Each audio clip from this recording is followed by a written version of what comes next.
حتیٰ اذا بلغ بین السدین، جبکہ یہ پہنچے ان دونوں دیواروں کے درمیان، وجد من دونہما قوما، تو انہوں نے پایا ان دونوں کے ورے ایسے لوگوں کو، لا یکادون یفقہون قولا، یہ لوگ بھی ایسے تھے غیر متمدن، کیونکہ بات سمجھتے نہیں تھے، یعنی زبان ایسی ہوگی کہ جو ان کی سمجھ میں نہیں آ رہی تھی، لیکن یہ کہ کسی نہ کسی ذریعے سے انہوں نے اپنا ایک مطلب، اپنی ایک عرضداشت پیش کی۔ قالوا یا ذوالقرنین، انہوں نے کہا کہ اے ذوالقرنین، ان یاجوج و ماجوج مفسدون فی الارض، یاجوج اور ماجوج جو قومیں ہیں یہ زمین میں بہت فساد مچانے والی ہیں،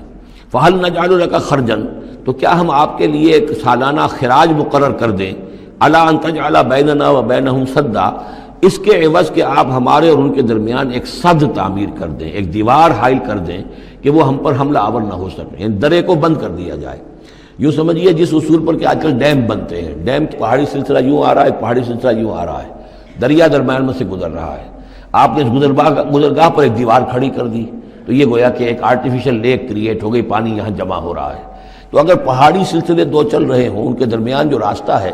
اس کو اگر بند کر دیا جائے، ایک دیوار کھڑی کر دی جائے اور اس دیوار کے مضبوط دیوار ہو، تو ظاہر بات ہے کہ پھر ادھر سے کوئی آ کر حملہ آور نہیں ہو سکتا، ان کے لیے ایک حفاظت کا سامان ہو جاتا ہے۔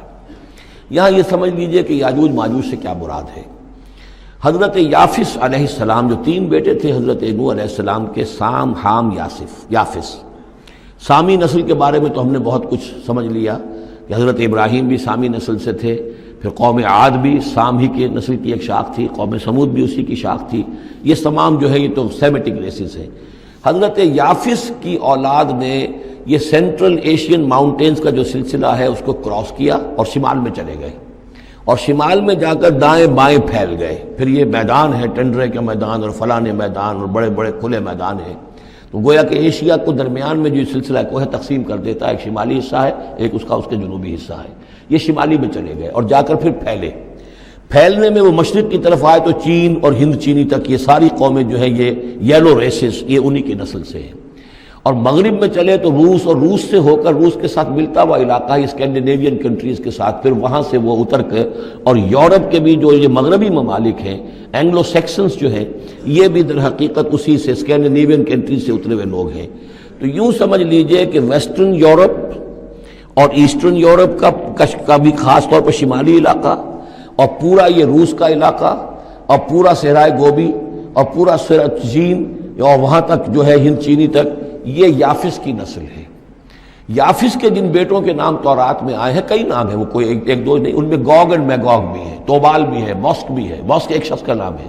اور ماسکو ہو سکتا ہے کہ اسی نے آباد کیا ہو اور وہیں سے وہ نام بنا ہو۔ توبال اور بالٹک سی جو ہے اس ایریا کے اندر جو ہے، بالٹک سٹیٹس، توبال ان کے ایک بیٹے کا نام تھا، یہ تورات کے اندر نام دیے گئے ہیں۔ گوگ اینڈ میگوگ، یاجوج ماجوج، یہ بھی انہی کے بیٹوں کے۔ یہ تمام اقوام جو ہے یہ وحشی ہیں، اور یہ تاخت و تاراج کرنا، لوٹ مار کرنا، یہ ان کا طریقہ ہے، اور ان کا ہے ذکر جو یہاں پر ہو رہا ہے۔ یہ جو سیلاب آیا تھا، کولونیل سیلاب جو ہم پر آیا تھا، جس میں کہ یہ اینگلو سیکسنز تھے، یہ سب کے سب جو ہیں یہ اسی نارڈک ریسز سے ہیں، یہ بھی یاجوج اور ماجوج کی نسل ہیں۔ ایک سیلاب ان کا آ چکا ہے جو آیا تھا یورپ کے سے نکل کر، یہ کولونیل سیلاب آیا اور پوری دنیا کے اوپر چھا گیا تھا، ایشیا اور افریقہ کو انہوں نے فتح کیا، کولونائز کیا۔ اب اگرچہ ان کی وہ بساط ایک دفعہ تو لپیٹ دی گئی ہے، وہ واپس چلے گئے ہیں، انڈائریکٹلی ہم پر حکومت کر رہے ہیں، ابھی ان کے جو ملٹی نیشنلز ہیں ان کے ذریعے سے، یا بینکوں کے ذریعے سے، IMF کے ذریعے سے، ورلڈ بینک کے ذریعے سے انڈائریکٹ حکومت ہے جو نیو ورلڈ آرڈر ہے۔ لیکن یہ ہے کہ ابھی ایک اور جو سیلاب ان کا آنے والا ہے وہ آتا ہے احوال قیامت کے معاملات میں۔ آرمگڈون کے بعد جب حضرت مسیح علیہ السلام کا نزول ہو چکے گا اور یہودیوں کا خاتمہ ہو چکے گا، اور پھر یہ کہ تمام جو عیسائی ہیں وہ مسلمان ہو جائیں گے، عیسائیت ختم ہو جائے گی حضرت مسیح علیہ السلام کے آنے کے بعد، اور مسلمان اور عیسائی مل کر ایک ملت بن جائیں گے، سب مسلمان ہوں گے۔ اس کے بعد آخری سیلاب پھر آنا ہے جو اس کے خلاف، وہ احادیث میں آتا ہے، پھر وہ یاجوج اور ماجوج کا ہوگا۔ اور میرے نزدیک یہ یاجوج اور ماجوج جو ہیں وہ ایسٹرن علاقے سے آئیں گے، چائنا وغیرہ سے، ہند چینی سے۔ آرمگڈون جو ابھی ہونی ہے فوری طور پر بڑی جنگ، اس میں یہ لوگ جو ہیں بیٹھے رہیں گے، یہ جنگ میں حصہ نہیں لیں گے۔ یہ مڈل ایسٹ میں جنگ ہوگی، یورپین پاور ساری ہوں گی، کرسچین پوری طاقتیں ہوں گی، اور ادھر جو ہے مسلمان ہوں گے، اور حضرت مہدی جو ظاہر ہوں گے، جو اللہ تعالیٰ ایک عنایت کرے گا مسلمانوں کو لیڈر عرب کے اندر، وہ پیدا ہوں گے، مجدد ہوں گے، اور ان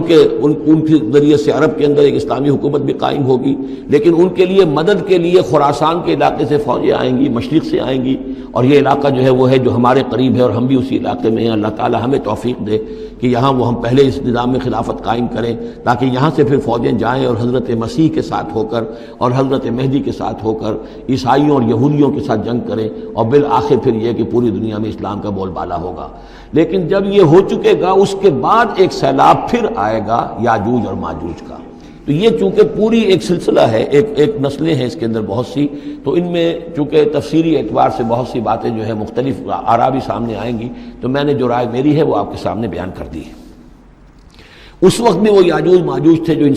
شمالی دروں سے آ کر حملے کرتے تھے۔ قالوا یا ذا القرنین ان یاجوج و ماجوج مفسدون فی الارض، وہ جو میں نے عرض کیا ہے کہ قیامت کے قریب بھی معاملہ ہوگا، یہ سورہ انبیاء کی آیات 97-98 ہیں۔ حتی اذا فتحت یاجوج و ماجوج وهم من کل حدب ینسلون واقترب الوعد الحق فاذا هی شاخصۃ ابصار الذین کفروا۔ اب زیادہ دور نہیں، ہم سورہ انبیاء بھی قریب ہی آ رہی ہے، انشاءاللہ وہاں اس کو ہم پڑھیں گے۔ تو دو جگہ قرآن مجید میں یاجوج اور ماجوج کا ذکر ہے، ایک یہ جو قریب قیامت میں ان کا جو ظہور ہونے والا ہے، ایک اس وقت کا معاملہ یہ چھوٹا سا تھا کہ جو ذوالقرنین کے سامنے آیا ہے۔ تو کیا ہم آپ کے لیے ایک سالانہ خراج طے کر دیں تاکہ آپ ہمارے لیے یہاں ایک سد تعمیر کر دیں، ایک بند باندھ دیں یہاں پر؟ قال ما مکنی فیہ ربی خیر۔ اب دیکھیے ان کا کردار، ان کا مجھے جو کچھ میرے رب نے دے رکھا ہے، دولت دے رکھی ہے، مال دے رکھا ہے، وہ بہت بہتر ہے اس سے کہ جو تم مجھے پیش کر رہے ہو۔ مجھے خراج کی ضرورت نہیں ہے، ہاں تمہاری ایک ضرورت ہے میں وہ پوری کر دیتا ہوں۔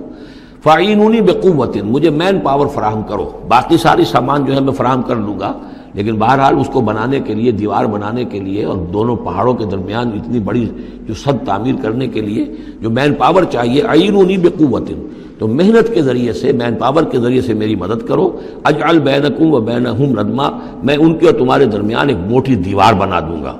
آتونی زبر الحدید، لاؤ میرے پاس تختے لوہے کے۔ حتی اذا ساوا بین الصدفین، یہاں تک کہ جب دونوں جو اونچانے تھیں اس کے درمیان کا پورا علاقہ پر ہو گیا، بھر گیا، وہ لوہے کے تختے جو ہیں اس کے اندر بھرے جا رہے ہیں۔ حتی اذا ساوا، برابر کر دیا دونوں پھانکوں تک پہاڑ کی، قال انفخوا، اب ان کا کہ آگ جلاؤ اس کے نیچے، وہ دہکا دی بھٹی جس سے کہ اب وہ لوہا گرم ہوا اور لوہے کی تختے جو ہیں وہ گرم ہو گئے۔ حتی اذا جعلہ نارا، جبکہ وہ سارے کے سارے لوہے کے جو تپ گئے خود اور سرخ ہو گئے۔ قال آتونی افرغ علیہ قطرہ، تو کہا لاؤ میرے پاس پگھلا ہوا تانبا کہ میں اس کے اوپر انڈھیل دوں۔ تو اس طریقے سے گرین فورس کنکریٹ سے بھی 10 گنا سمجھیے مضبوط شے انہوں نے بنا دی کہ اس میں لوہا اور پھر لوہا سیسا یا تانبا پلایا ہوا، تو اس طریقے سے ایک بڑی مضبوط دیوار قائم کر دی۔ اس دیوار کے جو آثار اب بھی موجود ہیں، دیوار تو موجود نہیں ہے، یہ داریال اور دربند کے درمیان یہ کشادہ راستہ ہے اب بھی، یہ ویسٹ کوسٹ جو ہے کیسپین کا، اس کے ساتھ اس کی لمبائی 50 میل اور اس کی اونچائی 29 فٹ اور 10 فٹ چوڑی یہ دیوار تھی جو اس وقت بنی ہے۔ یعنی جس طریقے سے کہ بنتے ہیں بڑے بڑے بند، ان سے بھی بڑی یہ تھی سد تعبیر کی گئی۔ السد العالی کہلاتا ہے اسوان ڈیم جو ہے، جو مصریوں نے بنایا تھا، بہت بڑا ڈیم، السد العالی، اونچی دیوار۔ تو ہمارے ہاں یہ تربیلا اور منگلا یہ سب کیا ہے، یہ اسی طرح کے ڈیم ہیں کہ پہاڑی سلسلے آ رہے ہیں، دریا جا رہا تھا، وہاں آپ نے دیوار کھڑی کر دی، پانی رک گیا اور وہ جھیل بن گئی۔ فمستطاعوا ان یظہروہ، تو انہوں نے کہا کہ اب یہ لوگ نہ تو یہ اس کے اوپر سے آ سکیں گے، اس کو نہ چڑھ سکیں گے، ومستطاعوا لہ نقبا، نہ اس میں کوئی سوراخ لگا سکیں گے، نقب لگا سکیں گے۔ قال ھذا رحمۃ من ربی، یہ سب اتنا بڑا کارنامہ کر کے بھی انہوں نے کہا یہ سب رحمت ہے میرے رب کی طرف سے، میرا کوئی کمال نہیں، یہ سب اللہ کی طرف سے ہے۔ فَإِذَا جَاءَ وَعْدُ رَبِّي، اور جب میرے رب کا وعدہ آئے گا، جَعَلَهُ دَكَّا، وہ اس پوری دیوار کو جو ہے ریزہ ریزہ کر دے گا، ختم ہو جائے گی دیوار۔ اب وہ دیوار وہاں موجود نہیں ہے، وہ ختم ہو چکی ہے امتداد زمانہ سے، اب اس کے کوئی آثار باقی نہیں رہے، بس آثار معلوم ہو جاتے ہیں کہ یہاں وہ دیوار ہوتی تھی جس سے یہ میں نے ڈائمنشنز آپ کو دیے ہیں۔ وَكَانَ وَعْدُ رَبِّي حَقًّا، اور میرے رب کا وعدہ جو ہے وہ حق ہے، سچ ہے، پورا ہو کر رہے گا۔ وَتَرَكْنَا بَعْضَهُمْ يَوْمَئِذٍ يَمُوجُ فِي بَعْضٍ، اب جب یہ وقت آئے گا اللہ تعالیٰ کا قیامت کا وقت، تو ہم چھوڑ دیں گے اس روز ان کو، یہ ایک دوسرے میں گتھم گتھا ہو جائیں گے۔ یہ جو کچھ ہونے والا ہے قرب قیامت سے پہلے، جس قسم کے لشکر آنے ہیں اور جیسی جنگیں ہونی ہیں اور یہ جو یاجوج ماجوج جب آئیں گے تو آتا ہے احادیث کے اندر کہ پورے دریا اور پورے سمندر پی جائیں گے، ہر چیز کھا جائیں گے، اور یہ معلوم ہوتا ہے کہ یہ چینیوں کے ہاں تو خاص طور پر سانپ بچھو جو شے ہو، کتا بلی، ہر شے چٹ کر جاتے ہیں، کوئی شے نہیں چھوڑتے۔ اور میں سمجھتا ہوں کہ شاید آدم خور بھی ہو یہ کہ کسی وقت میں جب ان کو ضرورت پڑے تو آدمی کو بھی کھا جائیں، جو کتے کو، بلی کو، سانپ کو، بچھو کو، ہر چیز کو کھا جاتے ہیں۔ تو ان لوگوں کا معاملہ جو ہے واقعتاً یہ جب ابھی تو ذرا رکے ہوئے ہیں، کنٹینڈ ہے ایک طرح سے، لیکن ایک وقت میں ان کا بند کھلے گا۔ اور چونکہ پھر یہ جو ہے تمام چاروں طرف ان کے پہاڑ ہیں، ہر پہاڑ کی اونچائی پر سے من کل حدب ینسلون نیچے اترتے ہوئے نظر آئیں گے۔ اور یہ نقشہ بعین ہی اسی طرح اخبارات میں آیا تھا جب 62 میں وار ہوئی ہے نیفا میں، جو ہندوستان کا مشرقی جو علاقہ تھا جہاں کہ چین اور بھارت کی جنگ ہوئی ہے، تو اس کے الفاظ جو اخبارات میں آئے تھے، waves after waves of Chinese soldiers were coming down the slopes, لہروں کی طرح، موجوں کی طرح چلے آئے۔ ان کے تو اتنے آدمی ہیں، ان کا تو کہنا یہ ہے کہ تم سب کے سب ہلاک ہو جاؤ گے، ہمیں تم ہلاک نہیں کر سکتے، ہم تو چیونٹیوں کی طرح جو ہے بلوں کے اندر گھس جائیں گے، ایٹمک وارفیئر کے بعد تمہارا تہس نہس ہو جائے گا، ہمارا کچھ نہیں بگڑے گا، ہم پھر نکلیں گے اور پوری دنیا کو فتح کریں گے، وہ یہ کہتے ہیں۔ اور معلوم ہوتا ہے کہ واقعتاً آخری جو بھی اس دنیا کا اللہ تعالیٰ نے جو بھی ایک نظام سوچا ہوا ہے، اس میں جو قیامت سے پہلے کا سب سے بڑا واقعہ پھر یاجوج و ماجوج کا ظہور ہوگا وہ، لیکن یہ کہ اس کا یہ مطلب نہیں ہے کہ جو پہلے ہوا ہے وہ نہیں ہے، اس سے پہلے بھی یاجوج ماجوج اگر آج سے 2500 سال پہلے کا معاملہ بھی ہے تو آج سے چند سو سال پہلے کا بھی ہو سکتا تھا۔ یہ کسی یعنی ایک پورے یوں سمجھیے نسل کا نام ہے۔ وَتَرَكْنَا بَعْضَهُمْ يَوْمَئِذٍ يَمُوجُ فِي بَعْضٍ وَنُفِخَ فِي الصُّورِ، اور پھر سور میں پھونکا جائے گا، فَجَمَعْنَاهُمْ جَمْعًا، اور پھر ہم ان سب کو جمع کر لیں گے۔ وَعَرَضْنَا جَهَنَّمَ يَوْمَئِذٍ لِلْكَافِرِينَ عَرْضًا، اور اس روز ہم جہنم کو سامنے لے آئیں گے کافرین کے سامنے۔ یہ ہے تمہارا انجام، یہ ہے تمہارے لیے جو ہم نے تیار کیا ہے۔ الذین کانت اعینہم فی غطاء عن ذکری، وہ لوگ کہ جن کی نگاہیں ہمارے ذکر سے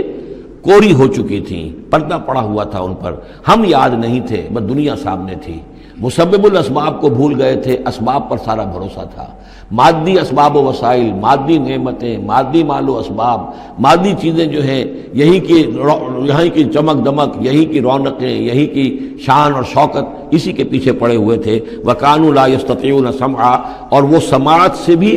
بہرہ مند نہیں رہے تھے، اب سن بھی نہیں سکتے تھے، حیوانوں کا سا سننا سنتے تھے۔